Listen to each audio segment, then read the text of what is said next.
Hello and welcome to the lecture on Schindler's List.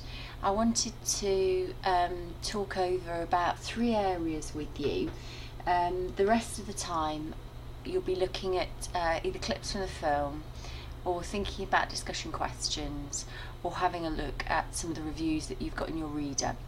So probably the best place to start actually would be the reader itself.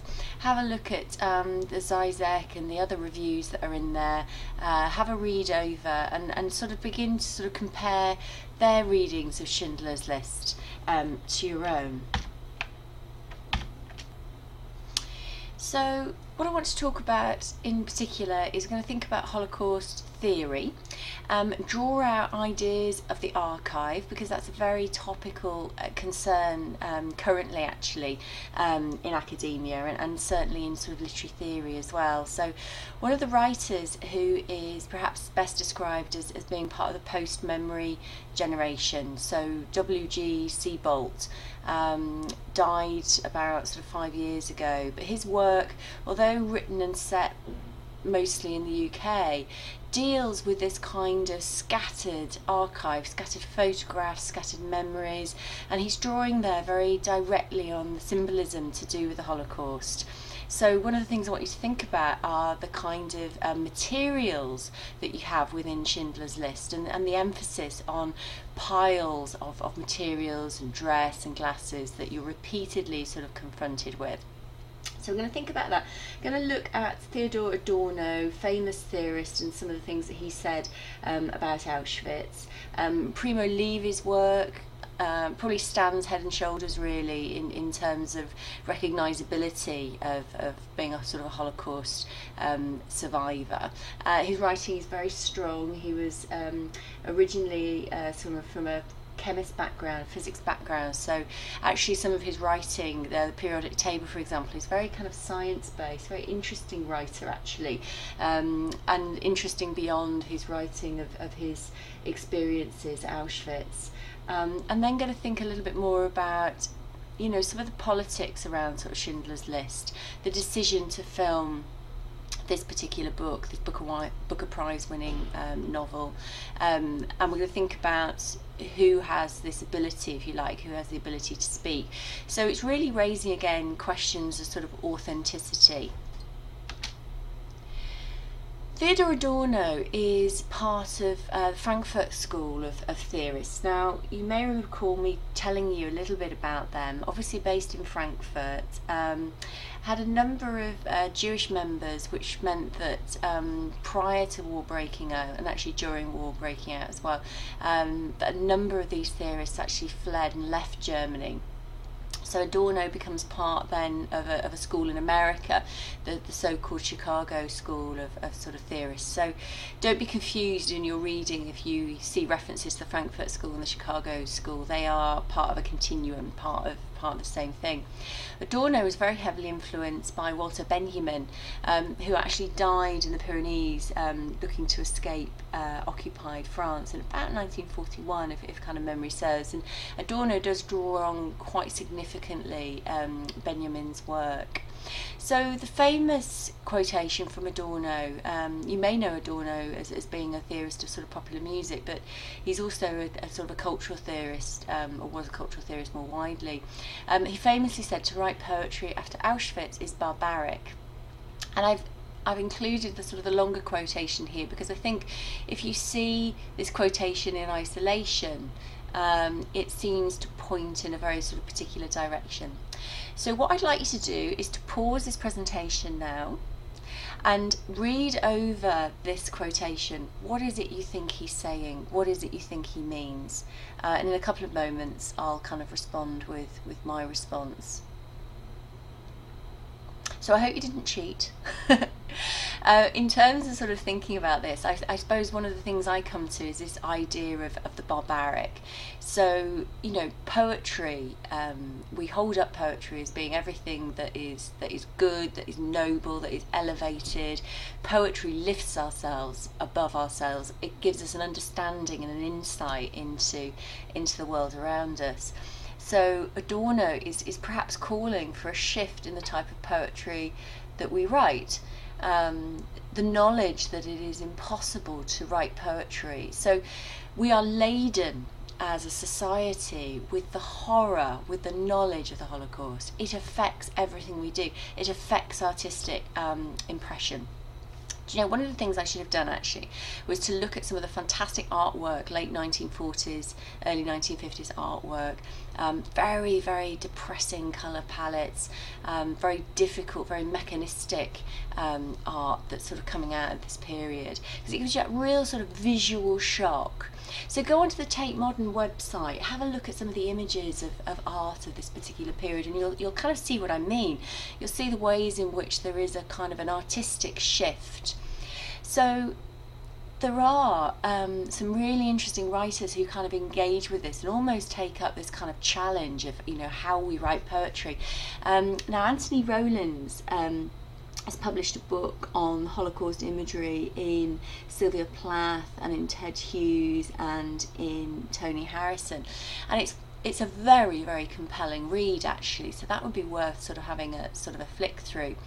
The artist for me that really sort of draws to mind is Sylvia Plath actually, and her poem Daddy, which draws directly on Nazi and Holocaust imagery. She refers there to the sort of the terrible practice of using every part of bodies, so using the skin to create furniture and sort of lampshades and things like that. But aside from her using the imagery of the Holocaust, what she does, which I think takes it to that level of it being barbaric, is that the poem is very, very difficult. The rhymes are very difficult, the rhythms are very, very difficult. It's difficult to read. It needs to be read aloud, but in reading it aloud you kind of get your tongue twisted around what she's saying. So I think it's a deliberate attempt to unpick the beauty of poetry. You know, she's not writing a sonnet, she's not looking for these beautiful kind of scanned lines of form and content. So actually thinking about the way in which she's thinking about this content, it's very difficult content, sort of using this ultimate sort of narrative of abuse really. It's playing then with that relationship between sort of form and content. So again, if you could just take a few minutes to have a look online, have a look at Sylvia Plath's Daddy, I think you might see what I mean. And again, if you're interested in her as a writer, if you go into Literature Online, you'll find there's been quite a number of theoretical responses to her use of the Holocaust there. So as I said to you, you know, Adorno is building on Benjamin's work, thinking about this idea that we can claim to be civilized, we can claim to live in a civilized society, but actually if you look beyond those kind of discourses of civilization, as a nation, as a society, we are steeped in acts of barbarism, acts of violence. So you might think about particular narratives surrounding the Gulf War, for example, and the way in which perhaps as a society we were encouraged to think about that war in a particular way. You might think about the recent desire to bomb Syria and the rejection of that through the House of Parliament, and think about those kind of narratives of civilization, the way in which we kind of extend our philosophy, if you like, our morality and ways of living, which conversely to other societies is an act of barbarism. So think about that kind of dual-headed perspective there in particular. So I do want to sort of move on and think a little bit about what inspired Adorno. I think it's actually very important for us to get our sort of heads around Adorno at this point, because he's a very, very important theorist. The Holocaust as a terrible event, the Second World War, the production and dropping of the atomic bomb, signalled for Adorno and Horkheimer, another critic of this Frankfurt/Chicago school. It really signalled for them a shift and a change, that actually artistically things had to be different. We have to write in a different way, we have to think in a different way. Our experience, our reality has been so utterly invaded by those acts that that things can never be the same again. So David Harvey, who writes on the postmodern, really uses Adorno and Horkheimer to really kind of think about, the ways in which this changed us. It changed our perceptions, it changed our artistic impressions, and that's not just a kind of a natural extension of that. That is a very, very deliberate response back. It's a deliberate artistic response to, traditionally artistically, certainly in poetry and kind of writing more general, one of the first responses actually is silence, to mark the horror, if you like, of a particular event. So think about the ways in which silence was used in an artistic and performative sense after 2001, after 9/11.